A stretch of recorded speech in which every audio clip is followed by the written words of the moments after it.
Heart beat scan ఒక్క second లోనే world class 640 slide CT scan ఇప్పుడు మీ విస్టా ఇమేజింగ్ బంజారా హిల్స్ లో.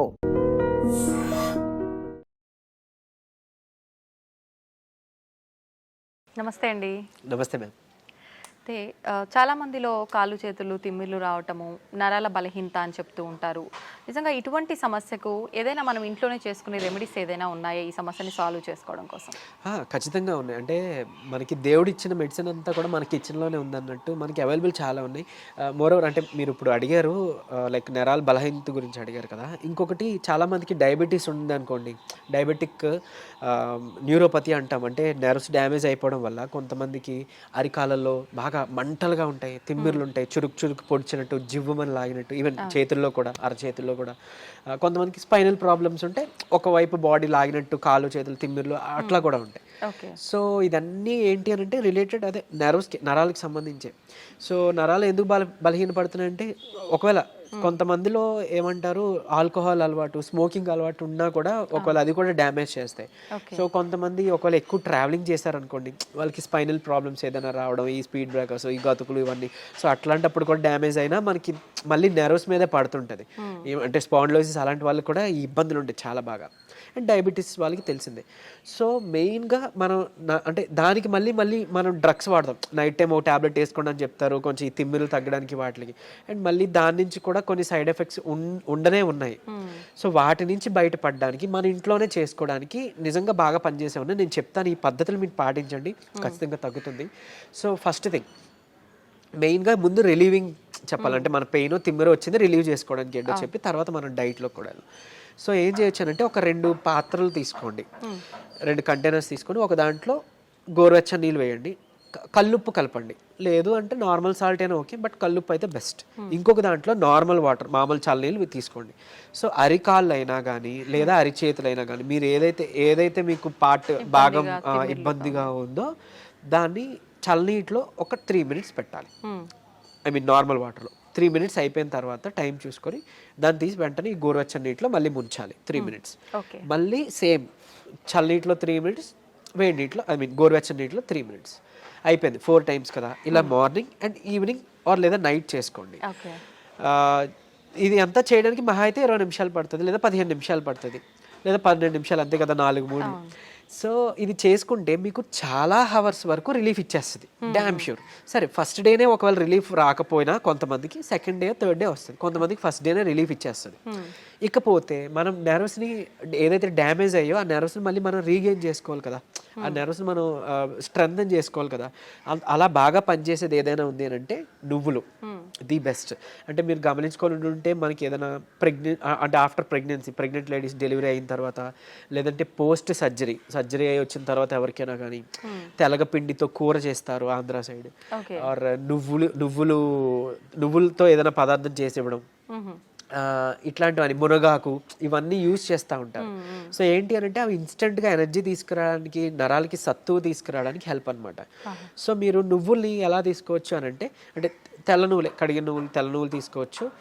నల్ల నువ్వులు అంటే కొంచెం వెయిట్ చేస్తుంది అంటారు కొంతమందికి. తెల్ల నువ్వులు మీరు డైలీ ఒక మనిషికి 3 చెంచాలు లిమిట్ అన్నట్టు, అట్లీస్ట్ 3 చెంచాలు తీసుకోవాలి. మీరు దాన్ని పౌడర్ చేసి ఏదైనా మిక్స్ చేసి దాంట్లో తీసుకున్నా ఓకే, తినే దాంట్లోనో లేకపోతే ఏదైనా తాగే దాంట్లో. లేదు నమిలిసి తినేస్తామంటే డైరెక్ట్గా నమిలి తినొచ్చు, చక్కగా మంచిదే.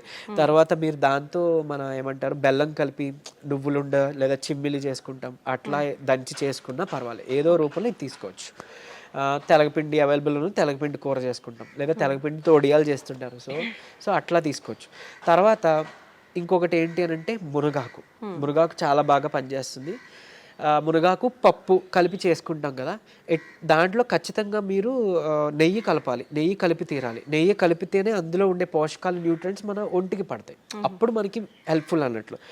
సరే డైలీ మనం కర్రీ వండుకోలేం కదా అనే వాళ్ళకి ది బెస్ట్ ఏంటంటే మునగాకు పొడి రూపంలో చేసుకోవడమే. మనం ఎండబెట్టేసుకుంటాం, ఒక 4 రోజుల తర్వాత దాన్ని మనం పౌడర్ చేసుకుంటాం. మజ్జిగలో కానీ 1 చెంచా, లేదంటే నీటిలో కానీ ఒక చెంచా మునగాకు పౌడర్ కలుపుకోవచ్చు. లేదంటే మొదటి ముద్దకే మనం మునగాకు పౌడర్ కలిపి చక్కగా నెయ్యి వేసుకొని ఒక 2 చెంచాలలా కలిపి తీసుకోవచ్చు. ఇవన్నీ కూడా మనకి నరాలకి తర్వాత బోన్స్కి స్ట్రెంత్ ఇస్తాయి. ఇవన్నీ కూడా అంటే మెయిన్గా ఇవన్నీ నరాలు సత్తువకి తీసుకురావడానికి ది బెస్ట్ అన్నట్టు. అండ్ ఇంకోటి ఒకవేళ ఎక్స్టర్నల్గా అంటే మనకి పెయిన్స్ ఉన్నాయి, నెర్వ్ పెయిన్స్ ఉన్నాయి, ఎక్స్టర్నల్గా మనం దాన్ని రిలీవ్ అవ్వాలి అని అంటే ఏం లేదు, ఇప్పుడు మనం లవంగాలు ఉంటాయి కదండి, లవంగాలు ఒక 2, 3, 4 తీసుకొని కొబ్బరి నూనెలోనో లేదంటే నువ్వుల నూనె ఇంకా బాగా పనిచేస్తాయి, నువ్వుల నూనెలో వేసి మనం బాగా కొంచెం లైట్గా అంటే లైట్ లో ఫ్లేమ్లో మరిగించేసి దాన్ని ఎక్స్టర్నల్గా మనం అప్లై చేసుకోవచ్చు. లేదు అని అంటే నువ్వుల నూనె కానీ కొబ్బరి నూనె కానీ, నువ్వుల నూనె ది బెస్ట్ అండి. మనకి నరాలకి సంబంధించిన ఏమైనా ఇబ్బంది ఉంటుంటే నువ్వుల నూనె తీసుకొని ఒక 4 చుక్కలు రాత్రిపూట పడుకునేటప్పుడు బొడ్లో వేసుకోండి. ఆయిల్ నావలింగ్ అంటాం. సో బొడ్లో వేసుకొని జస్ట్ ఒక 2 మినిట్స్ అలా మసాజ్ చేసి మీరు పడుకోవచ్చు. సో బాడీలో ఉన్న నర్వ్స్ అన్నీ కూడా రిలాక్సింగ్ అవుతాయి అనమాట. ఆ పెయిన్స్ వాటివన్నీ తగ్గించి మీకు నిద్ర బాగా పడుతుంది. అండ్ ఎక్స్టర్నల్గా పెయిన్స్ ఎక్కడైనా ఉంటే ఇదే నువ్వుల నూనెలో కొంచెం కర్పూరం బిళ్ళ మనం హారతికి వాడేది, ఆ కర్పూరం ఒక 2 బిళ్ళల్ని మనం పొడిలా చేసేసి వేసేసి కలిపేసి చక్కగా రాసుకోండి. ఎక్కడైనా కానీ పెయిన్స్ ఎక్కడైనా రాసి మసాజ్ చేసుకోవచ్చు. నువ్వుల నూనె దొరకకపోతే కొబ్బరి నూనె ఇలా చేసుకుంటే ఎక్స్టర్నల్గా పెయిన్స్ రిలీవ్ అవుతాయి. ఇంటర్నల్గా ఈ డైట్తో మనకి నరాలు సత్తు బాగా పెరుగుతుంది అనమాట. అంత బాగా యూజ్ అవుతుంది ఇది. ఓకే. సో అలానే మనం స్పాండిలోసిస్ ఉన్న వాళ్ళు కానీ స్పైన్ ప్రాబ్లమ్స్ ఉన్న వాళ్ళలో కూడా ఈ నరాలు లాగినట్టు జిమ్ అన్నట్టు అని మాట్లాడుకున్నాం కదా. అంటే కొంతమందికి ఒక సైడ్ ఉంటుంది, పాపం కొంతమందికి 2 సైడ్ కూడా ఉంటుంది. సో అయితే ఇక్కడ ఒక చిన్న టిప్ ఏంటి అని అంటే అలాంటి వాళ్ళకి అంటే చిన్న ఎగ్జైట్ అంటే బాడీలో ఒక చిన్నది ఏదైనా స్టిమ్యులస్ వచ్చినా కూడా వాళ్ళకి కరెంట్ షాక్లా అనిపిస్తుంటుంది అనమాట. సో అలాంటి వాళ్ళకి వాటర్ తాగే పద్ధతి ఒకటి ఉంది. సో ఏం చేస్తారు అంటే మామూలుగా మనకి దాహం వేసినప్పుడు యూజువల్లీ మనం అలా పైకెత్తేసి గట్టగట్ట తాగేస్తాం కదా. నార్మల్గానే అది కరెక్ట్ పద్ధతి కాదు, మనకి తెలియదు కాబట్టి మనం అలా తాగేస్తున్నాం. కూర్చొని నిదానంగా జస్ట్ ఎక్కడో అక్కడ చైర్ ఆర్ సమ్వేర్ ఎక్కడో అక్కడ కూర్చొని ఏమంటారు సిప్ బై సిప్ అంటే కొంచెం మనం వాటర్ వేసుకొని అది బాగా నమిలి అంటే మనం ఏమంటాం వాటర్ నములుతూ ఉంటాం కదా, అలా నెమ్మదిగా సిప్ బై సిప్ తాగితే కనుక మన బాడీలో వాటర్ కరెక్ట్గా అబ్జర్వ్ అవుతుంది. అనవసరంగా ఊరికి యూరిన్ ద్వారా పోకుండా కరెక్ట్గా కణాల్లోకి అబ్జర్వ్ అవుతుంది అన్నట్టు. ఈ ఇబ్బంది ఉన్న వాళ్ళు అది చేశారనుకోండి, వాళ్ళకి సడన్గా స్టిమ్యులస్ అలా ఏం జరగకుండా చాలా వరకు పెయిన్ అనేది తగ్గుముఖం పడుతుంది. ఇంకోటి నార్మల్గా కామన్గా పీపుల్ కూడా ఏంటి అంటే అలా నుంచొని తాగకుండా కూర్చొని తాగడం మొదలు పెడదాం, స్లోగా అంటే నమిలి తాగడం మొదలు పెడదాం. దీనివల్ల ఏంటి అని అంటే ఇప్పుడు యూజువల్లీ మనం ఎక్కువ తాగామనుకోండి వాటర్, బాడీకి కావాల్సినంత కన్నా ఎక్సెస్ ఏదైతే మిగిలిపోయిందో అది త్రూ యూరిన్ బయటికి పోతుంది. అండ్ మోర్ ఓవర్ సరే ఓన్లీ వాటరే పోతుందా అంటే పెద్ద మనం బాధపడాల్సిన పని లేదు. బట్ కాకపోతే మన ఎలక్ట్రోలైట్స్ ఏవైతే బాడీలో ఉన్నాయో అవి కూడా పోతాయి యూరిన్ ద్వారా. సో అందుకని మనకి నీరసం వస్తుంది, బీపీ లో అయిపోయినట్టు అనిపిస్తుంది. సో ఇట్లాంటి ఇబ్బందులు ఉన్నాయి. సో ఏదైనా అతివృష్టి అనావృష్టి అంటారు కదా, మంచిది కాదు అని అన్నట్లు. సో అందుకే ఈ పద్ధతిలో తీసుకున్నాం అనుకోండి కొంచెం మన బాడీకి హెల్త్ బాగుంటుంది. అండ్ ఈవెన్ పొద్దున్న లేచిన వెంటనే 1 లీటర్ వాటర్ తాగి అలవాటు చేసుకొని ఒక 1 అవర్ తర్వాత మళ్ళీ 1 లీటర్ వాటర్ తాగి ఇంకా అక్కడతో అయిపోయింది. మిగిలిన టైం అంతా డే నుంచి నైట్ వరకు కూడా మీకు దాహం వేస్తేనే తాగండి. ఒక గ్లాస్ వాటర్ ఎంతో, ఎక్కువ తాగాల్సిన పని లేదు. అంటే ఎక్కువ వాటర్ తాగితే మనకి మంచిదని విన్నాం కదా, ఆ ఎక్కువ తాగేది ఇలా తాగమని, అంతేగాని తాగిన ప్రతిసారి ఎక్కువ తాగడం అది మంచి పద్ధతి కాదు. దాదాపు 4 నుంచి 5 లీటర్లు తాగాలి అంటుంటారు కదా సార్. అలా ఏం లేదండి, అంటే 3.5 లీటర్ 4 లీటర్ సరిపోతుంది. మన ఈ పద్ధతిలో తాగితే అంతే వస్తుంది.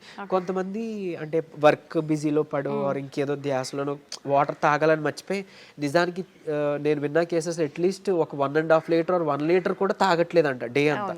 సో అట్లా ఉంటే చాలా ప్రమాదం. మన బాడీ అసలు మెటబాలిజం సరిగ్గా జరగదు, వెయిట్ గెయిన్ అయిపోతారు, మన కిడ్నీస్ మీద ఓవర్లోడ్ పడిపోతుంటుంది.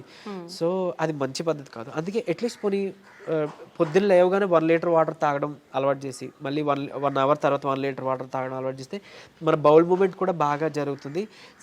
ఏమంటారు టాక్సిన్స్ అన్నీ కూడా మన మలం ద్వారానే పోవాలి. మన గట్ క్లియర్ అయిపోయింది అనుకోండి, మన కాలన్ మన గట్ క్లియర్ అయింది అనుకోండి, అందులోంచి ఆల్మోస్ట్ 90% ఆఫ్ టాక్సిన్స్ పోతాయి.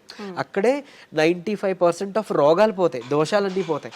సో అది క్లియర్ చేసుకోలేకపోతున్నాం కాబట్టి ఇబ్బందులు అన్నీ వస్తాయి. సో ఈ పద్ధతి పాటిస్తే ఓవరాల్ అంతా బాగుంటుందండి. ఓకే, థ్యాంక్ యూ అండి, థ్యాంక్ యూ వెరీ మచ్.